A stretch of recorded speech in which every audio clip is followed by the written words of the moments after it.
আসসালামু আলাইকুম ওরহমতুল্লাহি আবরাকাতুহ। দেশ বিদেশ থেকে যারা এই ভিডিও দেখতেছেন প্রত্যেককে জানাই শুভেচ্ছা ও অভিনন্দন। আপনারা স্ক্রিনের মধ্যে যেগুলো দেখতে পাচ্ছেন এইগুলো হলো অরিজিনাল টাইগার মুরগি। এই মুরগিগুলো আলহামদুলিল্লাহ 40 দিনের আগেই 1 কেজি ওজন হয়। আপনারা চাইলে রোস্টের জন্য, মাংসের জন্য এই মুরগিটা লালন পালন করতে পারেন এবং এই মুরগিটা অনেক দিন যাবৎ ডিম পারে। আপনারা চাইলে ডিমের জন্য লালন পালন করতে পারেন।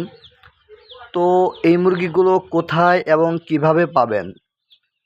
আমরা ক্যাশ অন হোম ডেলিভারিও দিয়ে থাকি। আমাদের লোকেশন হলো ঘাটাইল, টাঙ্গাইল। যারা নিতে চান তারা আমাদের সাথে যোগাযোগ করবেন এবং যে কোনো বয়সী জিরো বাচ্চা, ফাউমি, কোয়েল পাখি, সোনালি, টাইগার আমাদের কাছ থেকে নিতে পারবেন।